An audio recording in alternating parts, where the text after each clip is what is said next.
अक्कलकोट मध्ये स्वामी समर्थ महाराजांच्या लीला चालू होत्या. काल आपण स्वामी समर्थांची लीला बघितली. महाराज समाधी अवस्थेत गेले. दत्त अवतारामध्ये शेवटचा अवतार म्हटला जातो तो फक्त स्वामी समर्थांचा. पहिला अवतार श्रीपाद वल्लभ, श्रीपाद वल्लभ गुप्त झाले पादुका देऊन.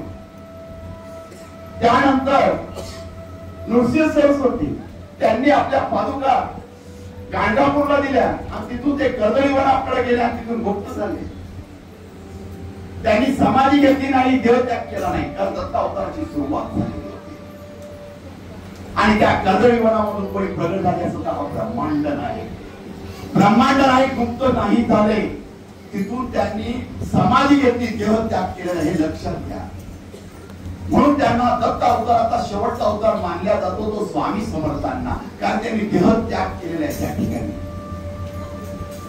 आणि स्वामी समर्थांच्या पादुका अक्कलकोटला आहे, तिथं मूर्ती बी समाधी बी. दत्त महाराजांनी पादुका दिल्या, त्यांनी जाणवलं मी गुप्त होतोय, मी कायम आहे, माझ्या पादुका नाही. नृसिंह सरस्वतीने पादुका दिल्या, मी कायम आहे, या पादुका आहे. आणि महाराजांच्या रूपामध्ये दत्त महाराजांचा अवतार समाप्ती झाली, ती स्वामी समर्थांच्या रूपामध्ये झाली. तो ब्रह्मांड नाईक त्यांचा समाधी सोहळा आपल्या मठामध्ये काल झाला. कारण की कालचा तो क्षण होता, अंगावर शहारे आणणारा होता.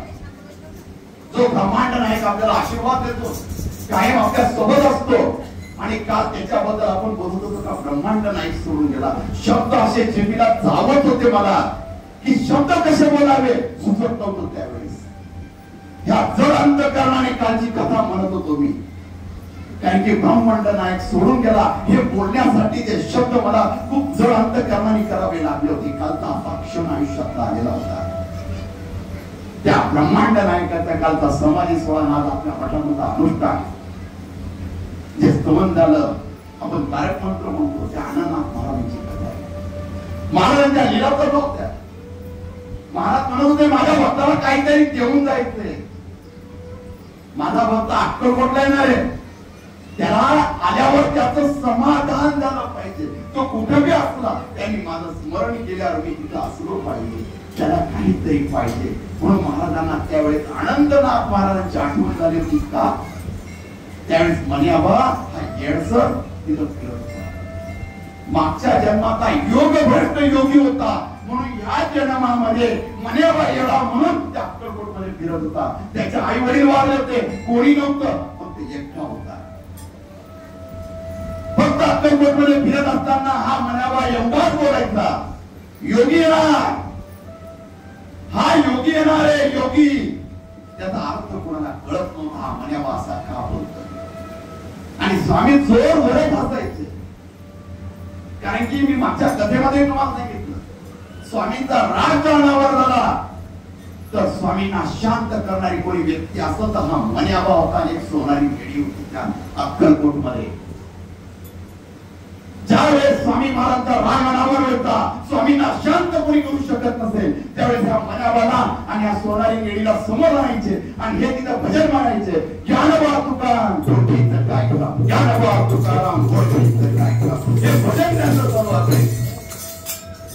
हे भजन चालू म्हटल्यावर हा ब्रह्मांड नाही खदा खदा खदा असू लागायचा आणि त्याला म्हटलं जायचं ब्रह्मांड हास्य. ते माझ्या स्वामींचं हास्य असायचं. ही जमीन सुद्धा थरथर कापायची त्यावेळेस हा ब्रह्मांड नाही हसत असायचा त्यावेळेस. आणि तो मन्याबा म्हणायचा योगी येणार, हा योगी येणार. गावातील लोक म्हणायचे काय, या मन्याबावर स्वामींची अशी कृपा झाली की गावातील लोकांना जर त्यांनी सांगितलं असं होणार आहे, एखाद्याने मन्याबाला विचारलं मन्याबा माझं असं काम होईल का, हा मन्याबा म्हणायचा हो होत आहे, त्याचं काम होईल. काही लोक या मन्याबाला आपल्या जाळ्या तोडायचे आणि म्हणायचे मन्याबा हा मन माझं असं काम आहे. त्यावेळी हा मन्याबा काय बोलायचा, मी नाही बोलणार, तो माझा बाप मला मारतो, काठी काढतो, पाड जोडतो, मी बोलणार नाही. हा मन्याबा बोलायचा. गावातील लोक त्याला दगड मारायचे, पण तो कधीच बोलायचा नाही. येडा होता पण स्वामींचा होता. त्याला स्वामींनी दोन गोष्टी दिलेली होती की अनंतनाथ या माझ्या अक्कलकोट मध्ये येणार आहे. अनंतनाथ महाराज काही कामानिमित्त कोकणातून मुंबईला रवाना झाले होते. जडीबुटीच्या व्यापारानिमित्त ते मुंबईकडे रवाना झाले. मुंबईला आल्यावर त्यांची रामदास बुवांशी ओळख झाली. जडीबुटी देत असताना आपली जशी एखाद्या ठिकाणी ओळख होती, आपण कामानिमित्त भेटतो, एखादा बोलला माझे असे काम आहे काय, एखादा व्यक्ती भाविक असतो देवाबद्दल त्याला खूप ओढ असते, तशी या रामदास बुवांना होती. तर हे अण्णाला महाराज त्यांना भेटत होते. भेटता भेटता सत्संगात जो माणूस आध्यात्मिक असतो ना, तिथं आध्यात्मिकतेच विषय निघणार, तिथं दुसरे विषय निघणारच नाही, फक्त आध्यात्मिक. जसे विचार तसे मित्र. तुम्हाला जशी संगत लाभेल तसे तुमच्या डोक्यात ते विचार होणार आहे. आपली संगत वाईट असते तर आपले विचार सुद्धा वाईट असणार आहे. हे मी प्रत्येक कथेत सांगत असतो. मित्र असा असावा का त्या मित्राकडे पाहून आपली ओळख बनली पाहिजे, का माझा मित्र असा आहे म्हणून माझी सुद्धा ओळख तशीच असा मित्र असावा. मागं मी सांगितलं, फुटाने मठामध्ये वाटले तर त्याला प्रसाद म्हणतात, आणि दारूच्या दुकानामध्ये ठेवले तर त्याला चाकणा म्हणतात.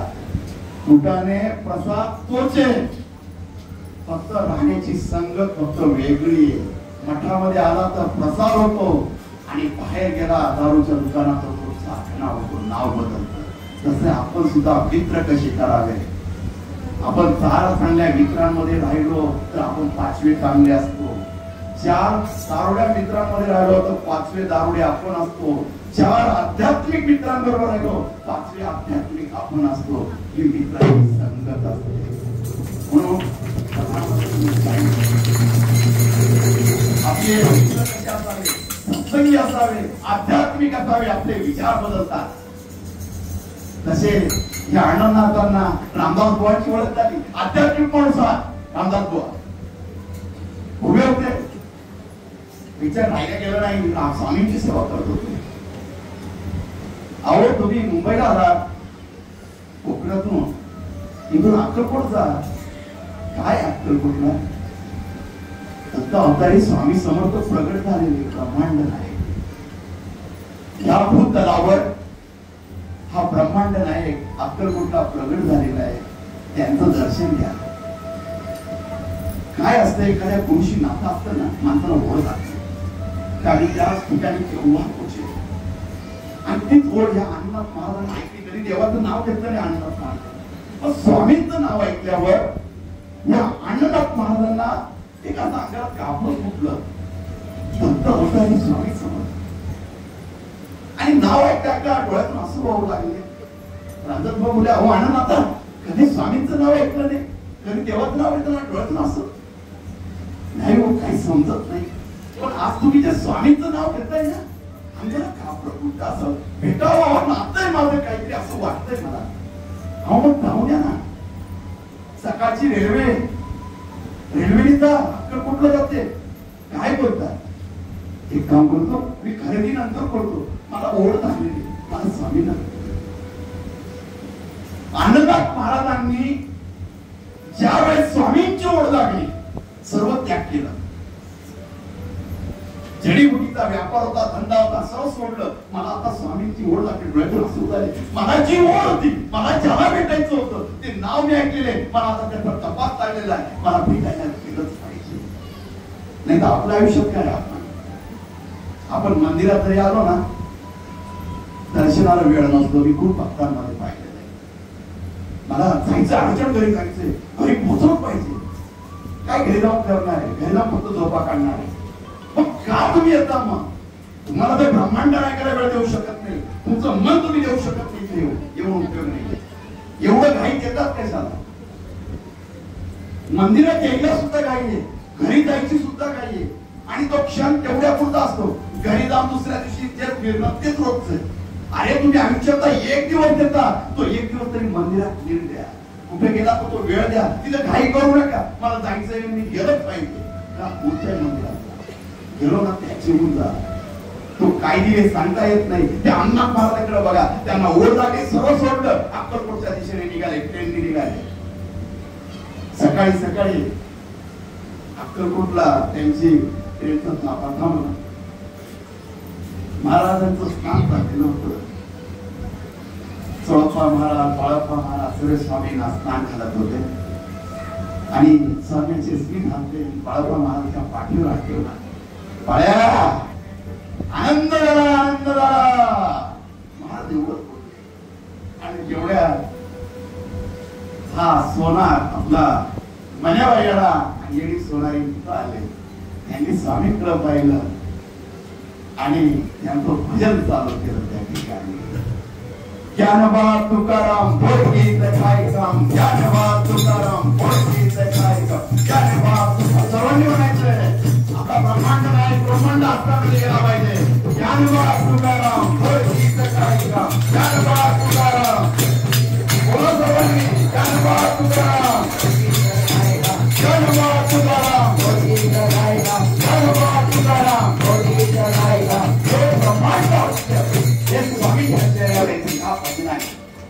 हा म्हण्यावर आणि सोनारी लेडी समोर म्हणून आले. स्वामी हसू लागले आणि त्यावेळेस हा म्हण्यावा बोलला, स्वामी आनंद योगी आला, आनंद योगी झाला, आनंद झाला असं म्हणत म्हणत काळ फिरत निघून झाला.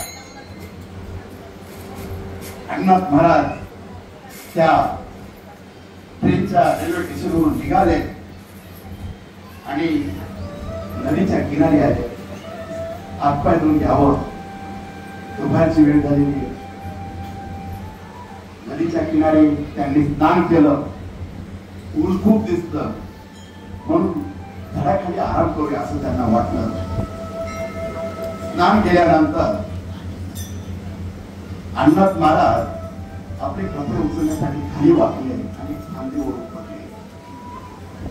फांदीवरून पडल्यावर अण्णाथ महाराज वरती बघू लागले आणि त्यांच्या समोर साक्षात ब्रह्मांड नायक प्रकट झाले. त्यांनी वर पाहता पाहता स्वामींकडे वर डोळे करू लागले. ही स्वामींची तेजोमयी मूर्ती अजानुभव, अजानुभव म्हणजे स्वामींचे हात गुडघ्यापर्यंत टेकायचे, त्यांना अजानुभव म्हटलं जायचं. ज्यांचे हात गुडघ्यापर्यंत टेकतात त्यांना अजानुभव म्हटलं होतं. आणि या सृष्टीवर कोणाचे हात गुडघ्यापर्यंत टेकत असतो तर माझ्या ब्रह्मांड नाही, स्वामी समर्थांचे.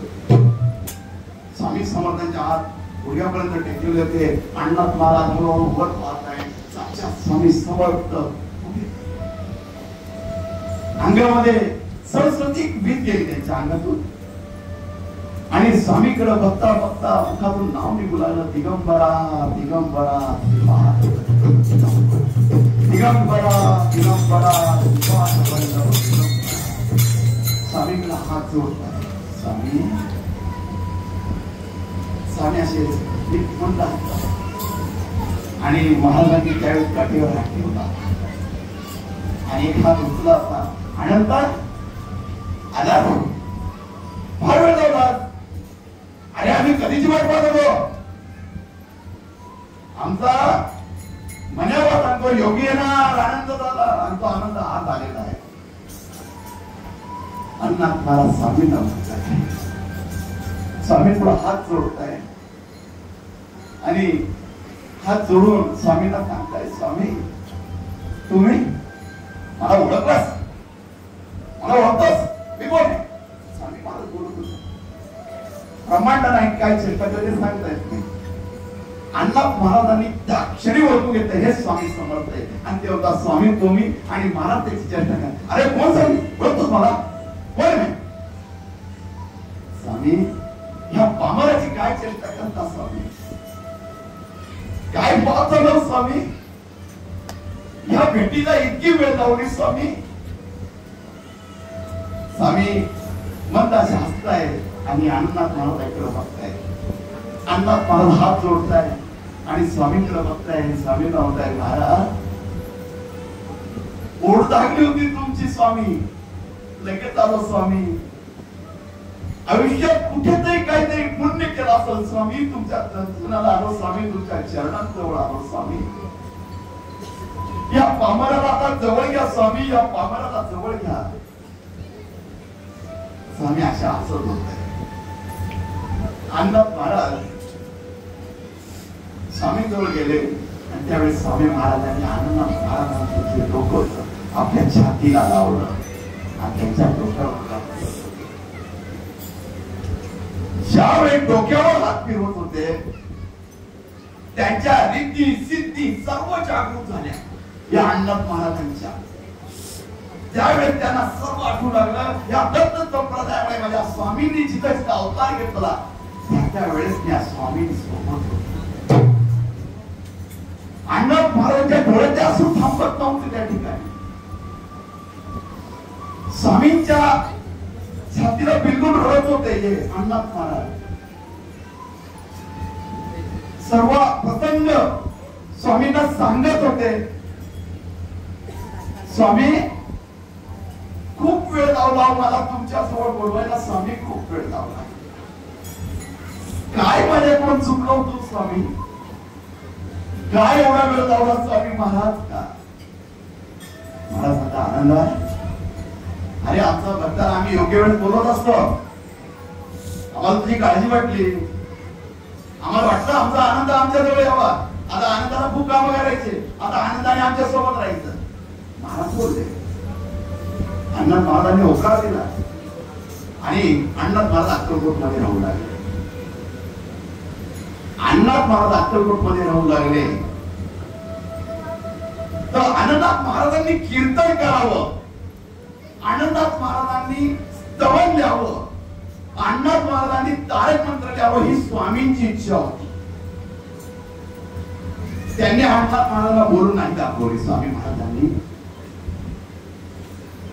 एक दिवस संध्याकाळी पुराणिक बाबांचं कीर्तन चालू होतं. हे कीर्तन चालू असताना महाराज एवढे बोलले, अहो पुराणे तुम्ही थोड्या थांबा, माझ्या आनंदाला कीर्तन करू द्या. महाराज मी कधी कीर्तन केलं नाही. अरे आनंद आम्ही आहोत, तू कीर्तन कर. वाकाळी आम्ही आहोत. अण्णाथ महाराज तयार झाले. पुराणिक बाबा बसले आणि अण्णाथ महाराजांनी तिथे पहिलं कीर्तन चालू केलं. अक्कलकोट मध्ये स्वामींच्या आशीर्वादाने अण्णाथ महाराजांनी अण्णाथ महाराजांचं कीर्तन झालं. त्या स्वामी जोरात आणता बुवा झाला रे, बुवा झाला, आनंदा बुवा झाला तू आता. आणि जोरात खदा खदा स्वामी महाराज हसू लागले. अण्णाथ महाराज गळ्याचा विणा बाहेर ठेवताय, दुसरीकडे देत आहे आणि स्वामींकडे येत आहे. स्वामी अण्णाथ महाराजांना जवळ घेत आहे आणि त्याच्या डोक्यावर हात फिरवत आहे. त्यावेळेस अण्णाथ महाराजांच्या डोळ्यातून अश्रू वाहायला सुरुवात होत आहे. आणि त्यावेळेस स्वामी महाराजांनी जो स्पर्श केला त्यावेळेस अण्णाथ महाराजांच्या मुखामध्ये त्यांच्या जिभेवर सरस्वती बसली. आणि ज्यावेळेस सरस्वती बसली त्यावेळेस पहिलं लिखाण अण्णाथ महाराजांनी तारक मंत्राचं केलं. आणि आज तो आपण तारक मंत्र म्हणतो तो अण्णाथ महाराजांनी लिहिलेला आहे. तो तारक मंत्र लिहिल्यावर त्यांनी स्वामींकडे दिला आणि त्यावेळेस स्वामी महाराजांनी आशीर्वाद दिला. या तारक मंत्राला मी वरदान देतो. मला कोणताही भक्त अडचणीत असू दे, दुःखात असू दे, तो जर तारक मंत्राने मला आवाज देत असेल तर मी त्याच्या सोबत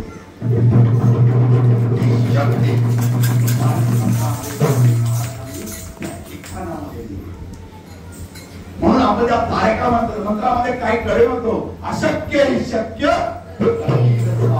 जिथे स्वामी पाय तिथे येऊन काय स्वयं भक्त प्रारब्ध घडवी ही माय. आदरे विना काळनानी त्याला परलोकैना उगाच विदोती भय पळू दे, जवळ उभी स्वामी शक्ती पळू दे. जगी जन्म मृत्यू असे खेळ ज्यांचा, नको घाबरतू असे बाळ ज्यांचा. काय शब्द रचना आहे ही, त्या शब्दामध्ये एवढी शक्ती आहे. नको घाबरतू तो बाळ ज्यांचा आहे. ह्या जगामध्ये जन्म मृत्यूचा खेळ चाललेला आहे पण तुझ्या सोबत मी आहे. तू ह्या जन्म मृत्यूच्या खेळातून सोडवणारा नाहीये. परत स्वामींच्या त्या तारक मंत्राचं शेवटचं वाक्य आहे का, विभूती नमन नाम ध्यानादी तीर्थ स्वामी या पंच प्राणामृतात. म्हणून स्वामींच्या मठामध्ये विभूती दिल्या जाते, तीर्थ दिलं जातं, आपण नमन करतो त्या स्वामींचं करतो. ही शक्ती त्या पंच प्राणामृतामध्ये त्या तारक मंत्रामध्ये दर्शवलेली आहे. निशंक हो, निर्भय हो. अरे निशंक, मनामध्ये कुठलाही शंका ठेवू नको, संशय ठेवू नको आणि निर्भय हो. माझ्याजवळ येताना हे शब्द त्याचे तुम्ही तारक मंत्राचा अभ्यास करा. त्याच्यावर बोलायला गेलं तर मला एक दिवस सुद्धा कमी पडेल, म्हणून मी शॉर्टकट मध्ये सांगितलं. या तारक मंत्राच्या एका शब्दामध्ये स्वामींनी शक्ती दिलेली, म्हणून तारक मंत्रामध्ये एवढी शक्ती आहे. जर तुम्ही हातामध्ये तीर्थ घेतलं तर तुम्ही तारक मंत्र म्हणूनच ते तीर्थ पिलं पाहिजे. ती शक्ती स्वामींची निर्माण होती त्या तारक मंत्राच्या तीर्थामध्ये. तुम्ही कधी कपाळाला भस्म लावा, स्वामींची विभूती लावा, तारक मंत्र म्हणा, शक्ती तुमच्या बरोबर आहे. घरातून निघताना विभूती कपाळात लावताना स्वामींना सांगा तुझी रक्षा लावली, सुरक्षा बाहेर. तुम्हाला हे सुद्धा लागणार नाही, अंगाला डाग सुद्धा लागणार. ही शक्ती स्वामींची. तो ब्रह्मांड नाही बरोबर असतो आणि ते वरदान अनंत महाराजांना स्वामींनी दिलं. त्यांनी तारक मंत्र दिला, स्वामींनी वरदान दिलं आणि त्या रडू लागले. अण्णा रडता रडता स्वामी त्याच्या डोक्यावर हात फिरवला. अरे अण्णा रडतोस का? आता तू भुवा झाले, काळजी काय करतोस? आणि रडता रडता त्यांनी स्वामीचे शरण पकडले अण्णा महाराजांनी आणि त्या स्वामी महाराज खोकलायला लागले. महाराज जोर जोरात खोकू लागले. सर्व भक्त खोकले. स्वामी खोकता काय? महाराज खोकता खोकता खकारायला लागले. ज्या वेळेस स्वामी महाराज खकारायला लागले, आता थुकला, अण्णा महाराजांनी उंजळ पुढे केली आणि स्वामींनी त्यांच्या उंजळीत थुकलं आणि त्या आत्मलिंग पादुका स्वामी समर्थ महाराजांनी अण्णा महाराजांच्या हातामध्ये दिल्या. ज्या वेळेस महाराज थुकले, ते चरण कमल थुकीमधले अण्णा महाराजांच्या हातामध्ये पडले. त्यांनी स्पर्श केला. आणि आज सुद्धा स्वामीचा अनुभव बघायचा असतात तर वेंगुर्ल्याला जा, अण्णा महाराजांचा मठ आहे रत्नागिरीमध्ये. वेंगुर्ल्या गावाचा जन्म आहे अण्णा महाराजांचा. आज सुद्धा ज्या स्वामींनी आत्मलिंग पादुका मुखामधून दिलेल्या ठकारून अण्णा महाराजांना, त्या तिथे वेंगुर्ल्याच्या मठामध्ये माग त्यांनी प्रत्येकाला स्पर्श करून द्यायचे. पण एका भक्ताने नथ लावला, खरंच काय त्याच्यातून रक्त निघाले होतं. त्या दिवसापासून त्या आत्मलिंग पादुकाच्या काचीच्या पेटीमध्ये आणि योग असा बघा, ज्यावेळी त्या मठाची स्थापना 25 वर्षापूर्वी केली आणि ह्या अण्णा महाराजांचं स्थान येवल्याजवळ सावरगाव जवळ आहे. स्वामी त्यांना भेटायला जायचे तिथं, तर मी त्या सावरगावच्या मठात जायचो आणि अण्णानाथ महाराजांचे नातू होते गुरुनाथ महाराज, त्यांचं वय होतं त्यावेळी 85. तर त्यांची माझी स्वामी कृपेने 3 वेळेस भेट झाली आणि स्वामींच्या आशीर्वादाने त्यांचे पाय दाबायचा योग मला मिळाला. मी माझं भाग्य समजतो. त्यावेळेस गुरुनाथ महाराज 85 वर्ष आपण निगेटिव्ह व्यक्ती दिसत होते. सफेद दाढी से मानवनाथ महाराज असायचे. त्यावेळेस मी त्यांना एक प्रश्न केला होता. महाराज म्हटलं मठामध्ये काही गोष्टी ऐकल्या जातात म्हटलं. त्यावेळेस मला काही ज्ञान नव्हतं. मी एकच बोलबोल होतो, लग्न नव्हतं झालेलं आणि नवीन स्वामीच्या सेवेत आलो. स्वामी काय एवढं आपल्याला काहीच नाही. आणि त्यावेळेस एक विषय जास्त प्रसिद्ध झाला होता की घरामध्ये स्वामींनी गोटी हातात असलेला फोटो ठेवायचा नाही, फक्त असाच फोटो ठेवायचा, मांडीवर हात पाहिजे. आणि त्यावेळेस मला पहिला फोटो मिळाला असतो तो स्वामींचा गोटी असलेला फोटो आणि त्या फोटोवर माझी सहसा खूप होती. तर मी त्या गुरुनाथ महाराजांना प्रश्न केला, महाराज काही जण असे सांगतात की गोटी असलेला फोटो ठेवू नये, खरंच आहे का? त्या गुरुनाथ महाराज माझ्यावर चिडले आणि मला एकच बोलले, अरे ना काय लागतं, माझा ब्रह्मांड नाही हातामध्ये, काय ठेवू? हे कोण बोलणार आहे?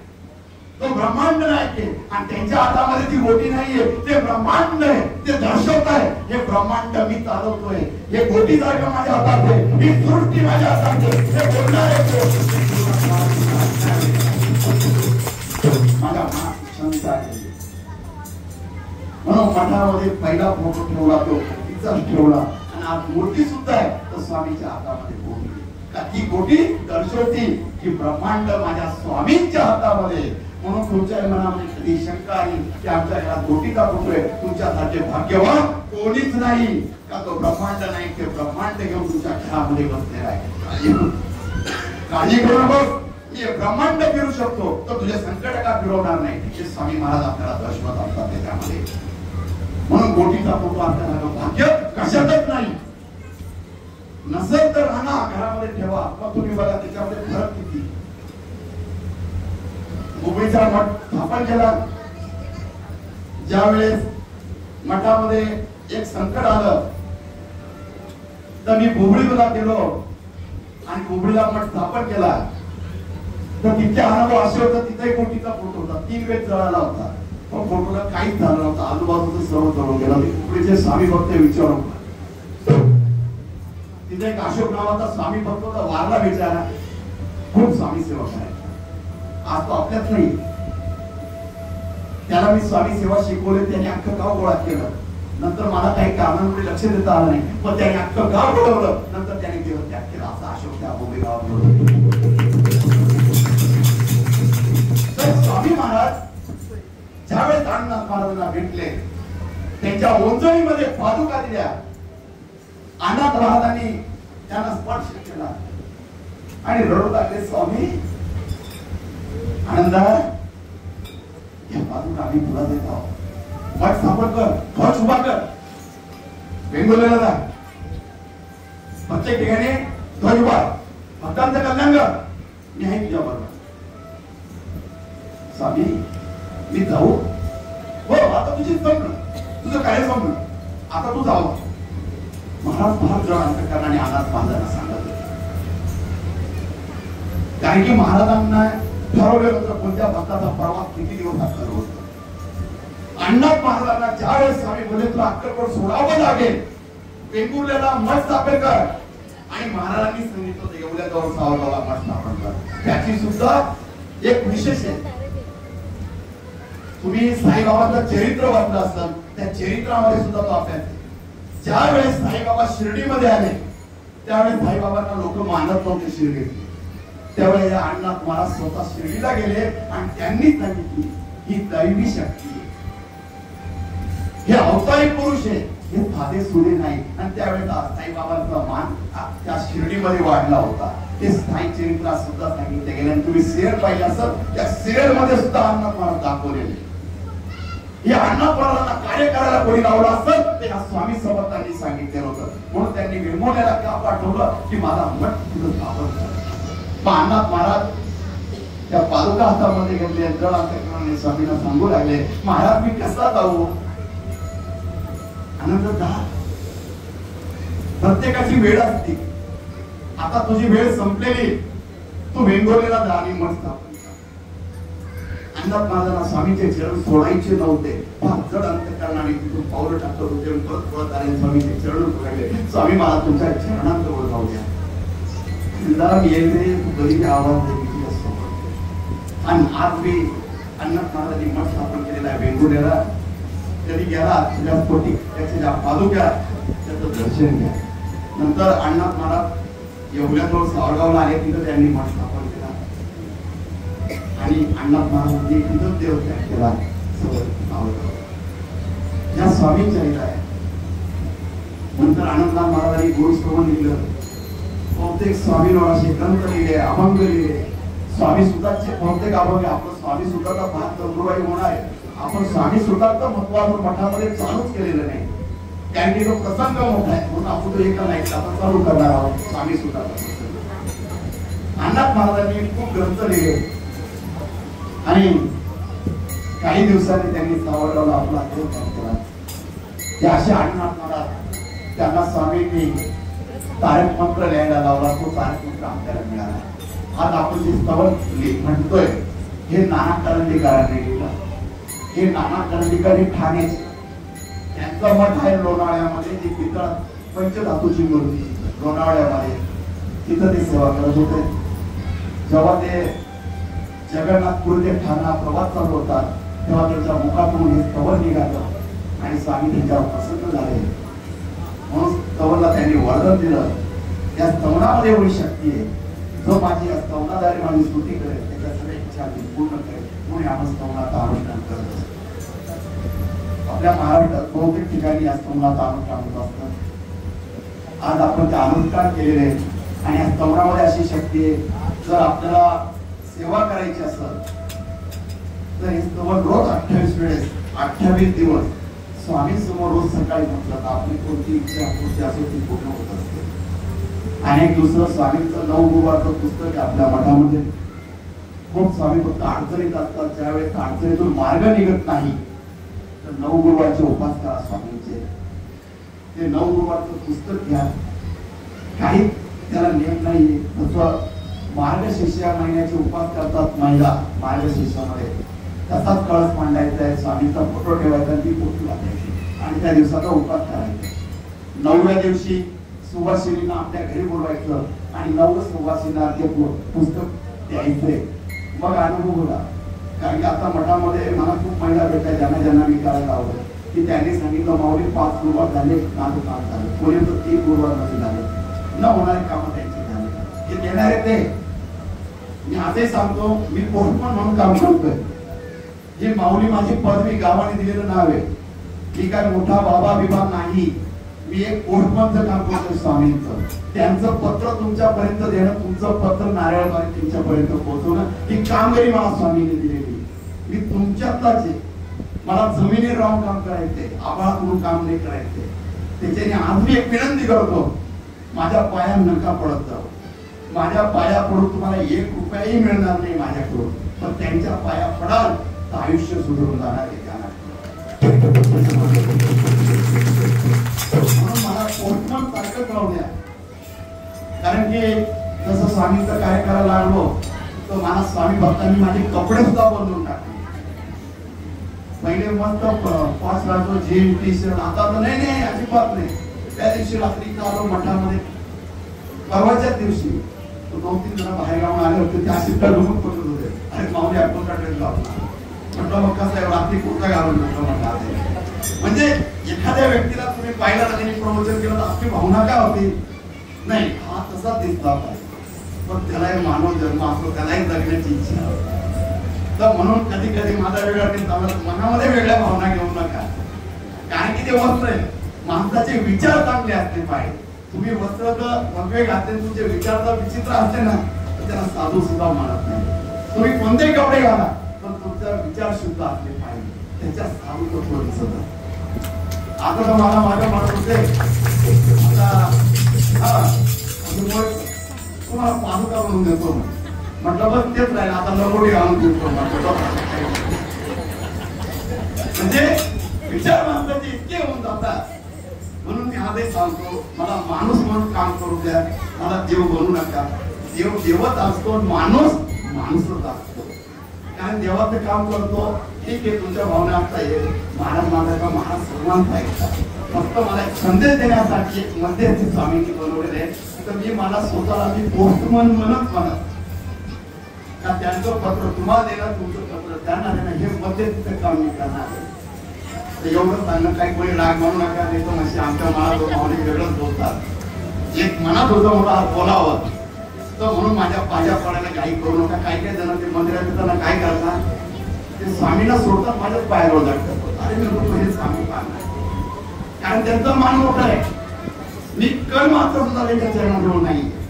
माझ्यासारखे अनेक असे मोठे, पहिले स्वामींचा मान स्वामींना दिल्याच गेला पाहिजे, पहिले स्वामींच्याच पाय पडल्या गेल्या पाहिजे. तुमच्या मनामध्ये भाव असेल माझ्या पडायचा, पण स्वामींचं पूर्ण दर्शन झाल्याशिवाय माझ्या पायाला थोडी हात ठेवायचं. हे हात जोडून माझी विनंती आहे. या अनुष्ठानाच्या दिवशी हात मानण्यावर,